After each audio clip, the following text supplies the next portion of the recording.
주님께서 여러분과 함께 마르코가 전한 거룩한 복음입니다. 주님 영광 받으소서.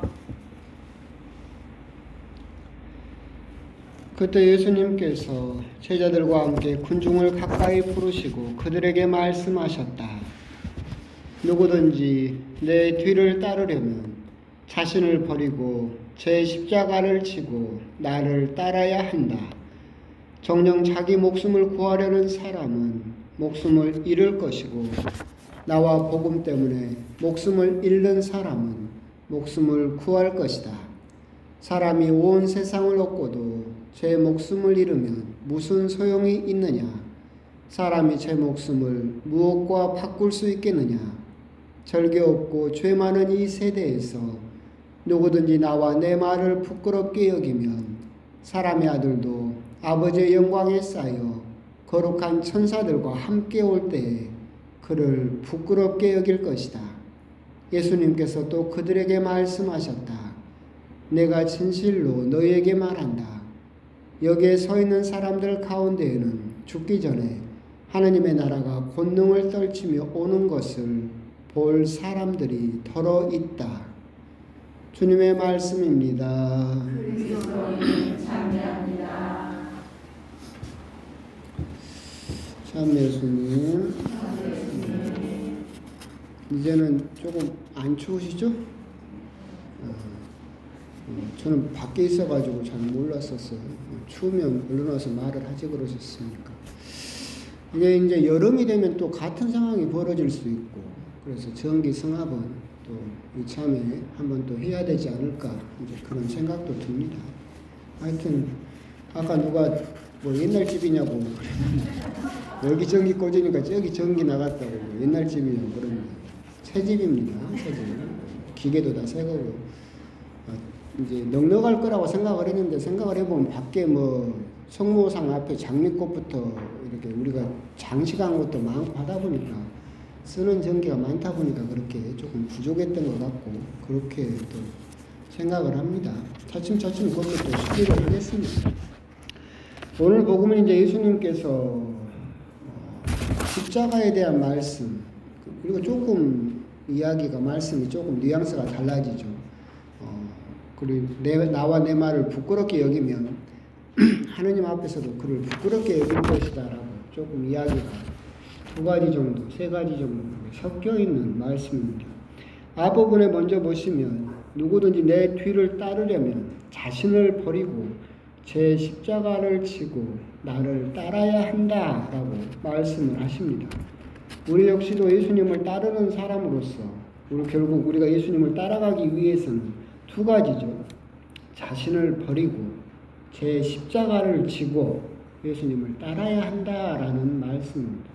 이 두 가지는 생각을 해보면 나누어지는 것처럼 생각을 하지만 나 자신을 버려야 십자가를 질 수 있다라고 별개인 것처럼 생각이 들지만 사실은 같은 겁니다. 자기를 버리지 않고 십자가를 질 수 있는 방법은 없죠.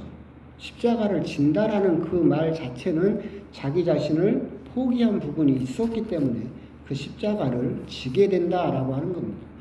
여기서 이제 예수님께서는 그냥 십자가가 아니라 자기 십자가를 지고 나를 따라야 한다라고 말씀을 하시죠. 여러분 우리들은 힘들고 고통스럽다라고 하면 다 십자가라고 생각을 하지만 거기에는 간혹 우리가 깊이 생각을 해보면 내 십자가가 아닌 것도 있어요. 다른 사람의 십자가인데 그걸 내가 또 우리나라 사람들이 흔히 말하는 것처럼 오지랖이 높고 관심도 많고 걱정이 돼서 다른 사람 십자가까지도 떠안아서 막 그렇게 자기 자신이 지는 경우도 많이 있죠. 고해성사 보다 보면 그런 경우도 많이 들어요. 우리 또 여러분들도 반성해야 되는데 와가지고 막 고해성사를 한 30분 내내 막 했어요. 그러다 제가 이제 물어보죠. 그럼 자매님 죄는 어디 있어요? 30분 동안 내내 누구 죄만 고백한 거예요? 잘 안 해. 남편이 됐든 누가 됐든 딴 사람 죄만 막 고백을 하고 있는 거야. 그러고 나서는 아니 자기 죄가 있어야 용서를 받을 거 아니야. 그러니까 그건 무슨 말이냐면 내가 힘들다고 생각하는 그런 것들이 결국은 내 십자가가 아닌 경우도 있다. 너 자신의 십자가, 자기 십자가를 식별을 해야 되겠죠. 자기 십자가를 식별하는 것은 우리가 세 가지 정도를 생각해 볼 수 있어야 됩니다. 첫 번째는 십자가라고 하는 것은 고통스러운 거죠. 어려운 거죠. 그게 십자가겠죠. 그렇지만 고통스럽고 어려운 것이 다 나의 십자가는 아니죠. 두 번째는 뭐냐면 내가 초래한 것이 아니에요. 나로 인해서 그 십자가가 들어온 것이 아니죠. 내가 그걸 불러들이지 않았어요. 그래서 내가 억지로 져야 되는 거죠. 세 번째 나의 십자가의 증거는 뭐냐면 나 위에는 질 사람이 없어요. 그게 나의 십자가죠. 예를 들면 그렇게 또 볼 수 있겠죠. 병든 시어머니 또는 치매 걸린 어머니, 고통스럽죠. 그걸 우리가 돌보고 봉양한다라고 하는 것이. 그리고 고통스럽고, 두 번째, 내가 불러들였어요? 아니죠. 그죠? 내가 뭔가를 잘못했다거나 실수를 해서 그런 일이 벌어진 게 아니라 어머니가 늙으셔서 그렇게 병이 드셨어요. 세 번째, 나 위에는 질 사람이 없어요. 내가 그 어머니를 싫다고 버리면 다른 사람이 주워갑니까? 안 주워가죠. 그리고 내가 그걸 짊어질 수밖에 없죠. 그게 이제 나의 십자가라고 하는 거죠. 세상에 살면서 수많은 십자가들이 있고, 그래서 수많은 걱정들이 있고, 수많은 이유로 스트레스를 받고 어려워하지만 그 중에서 나의 십자가, 내가 져야 되는 정말 나의 십자가를 식별을 해내야 되고, 그 십자가를 진다라고 하는 것은 자신을 버려야만 그게 가능한 거죠. 그러니까 아까 말씀드린 대로 병든 어머니나 시어머니나 누가 됐든 자녀가 되었든 결국 나밖엔 질 수 없어서 내가 불러들이지 않았지만 결국 내가 짊어져야 되는 거. 하지만 그렇다고 해서 그것을 내가 나의 자신을 희생하고 내 자신을 버리지 않고 그 십자가를 질 수 있는 방법은 없죠. 그래서 십자가를 진다는 것은 자신을 버리는 것과 사실은 같은 이야기일 수 있겠다.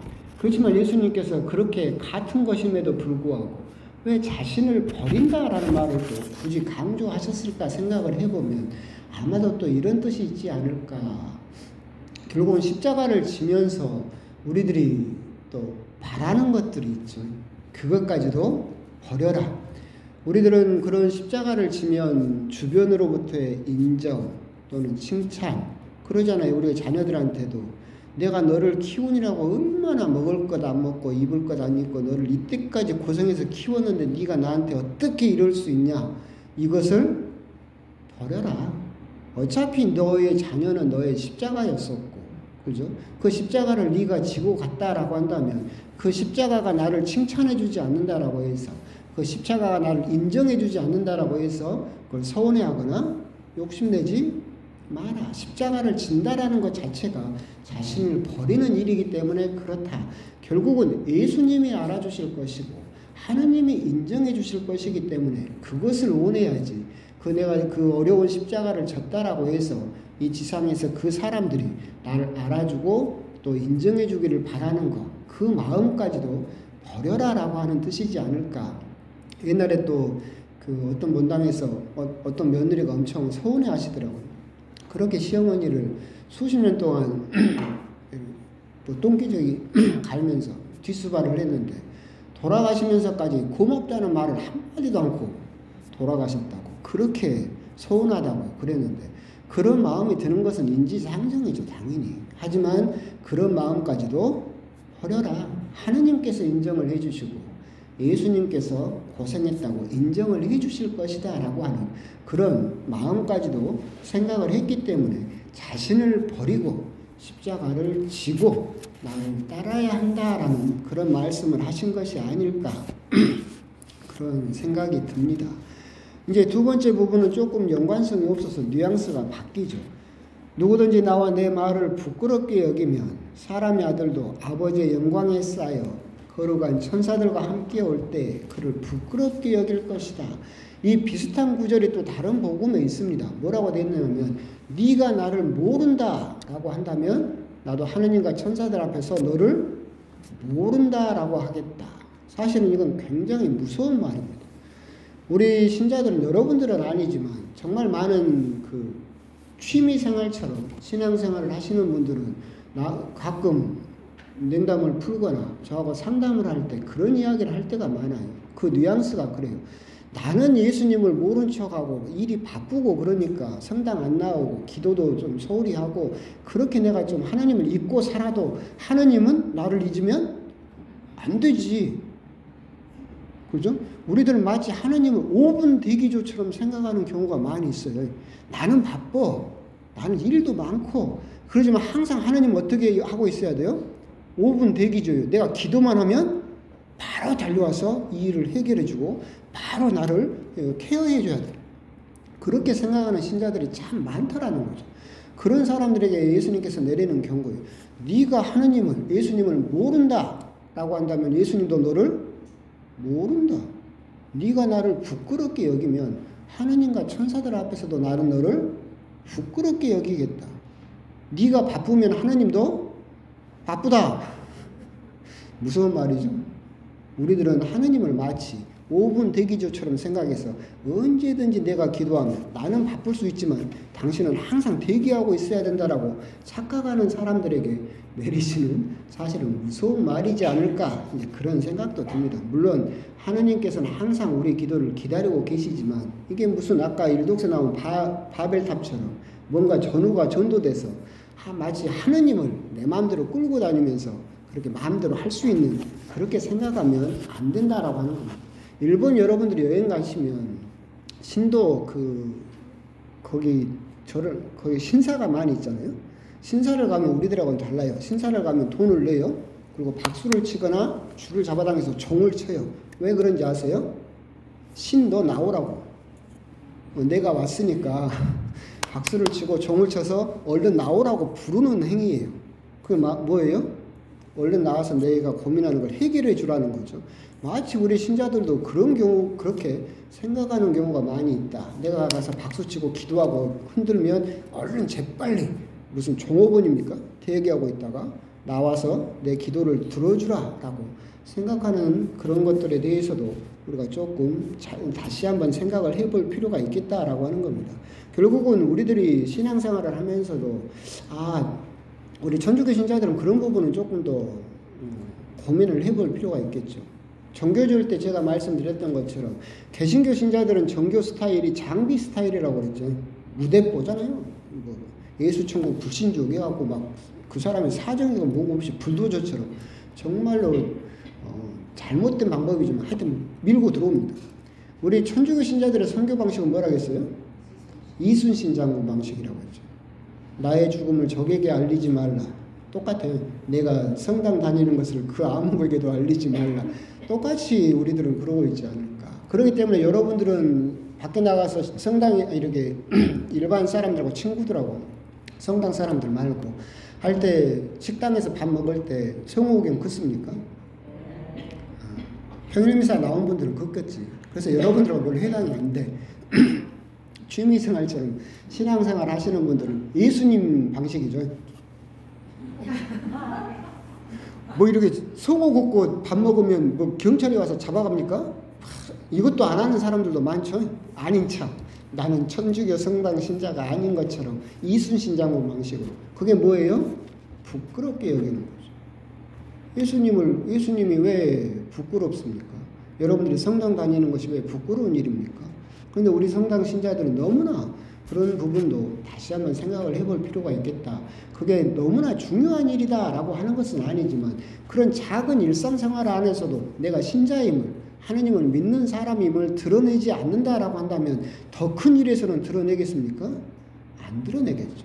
그것이 결국은 하느님과 예수님을 부끄러워하는 작은 증거일 수 있다. 당당한 신자, 내가 하느님을 믿고 성당 다닌다라고 하는 것을 모든 사람에게 드러낼 수 있는 자부심을 가진 그렇게 자랑스러워하는 신자가 우리가 될 필요가 있겠다라고 하는 겁니다. 그러면서 또 우리가 여기서 생각해 볼 수 있는 부분은 나와 내 말을 부끄럽게 여기면 사람의 아들도 아버지의 영광에 쌓여 부끄럽게 여기지 않는다라고 하는 것을 성경에서는 다른 표현으로 하느님의 영광을 드러낸다. 하느님께 영광을 돌려드린다 라고 표현을 하죠.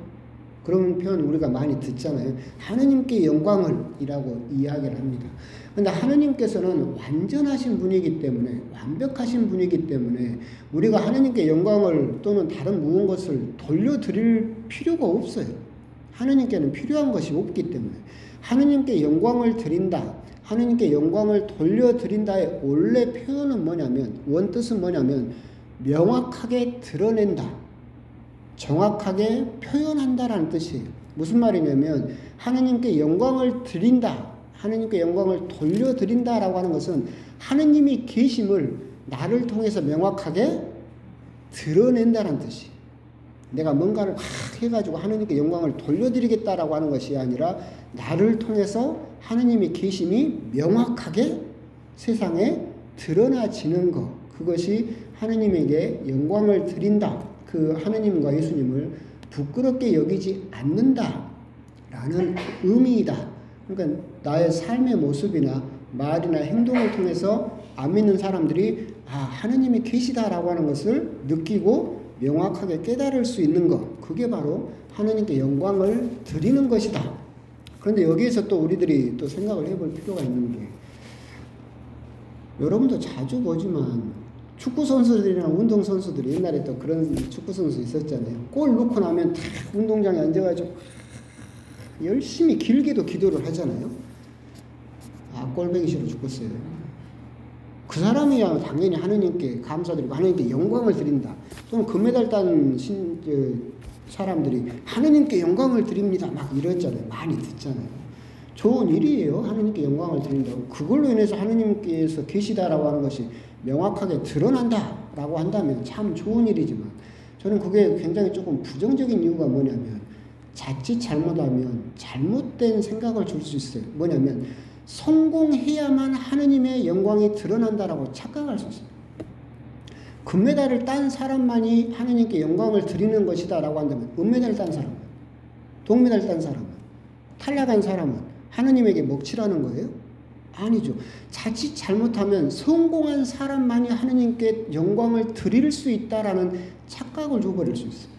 근데 여러분들 생각을 해보세요. 과연 하느님이 성공한 사람을 통해서만 당신의 영광을 드러낼까요?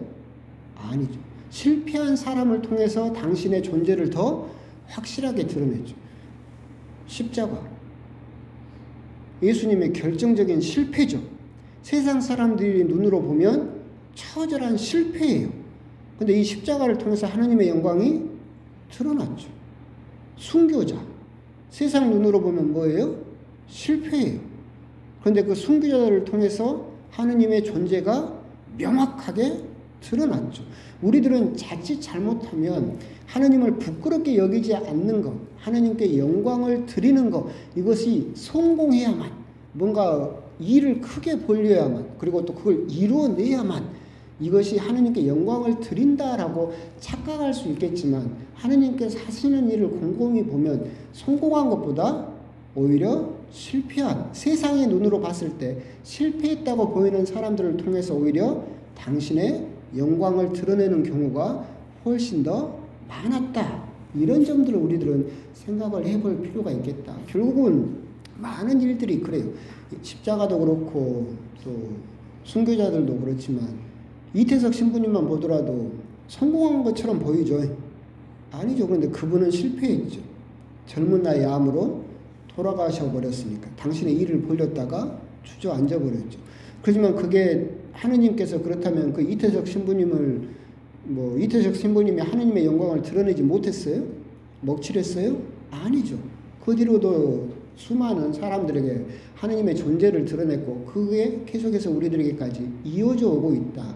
자칫 우리들은 그런 부분을 우리가 오늘 복음을 통해서 곰곰이 생각을 해볼 필요가 있겠다. 성공한 사람들, 돈 많이 번 사람들, 출세한 사람들, 이런 사람들에게서 하느님의 영광이 드러나는 것이 아니라 오히려 좌절하는 사람들, 실패하는 사람들, 이 사람들을 통해서 오히려 하느님의 영광이 더 명확하게, 하느님께서 계시다라고 하는 것이 더 명확하게 깨끗하게 드러날 수 있다라고 하는 점, 그런 점에 대해서도 한번 곰곰이 좀 묵상을 해보셨으면 좋겠습니다. 아멘.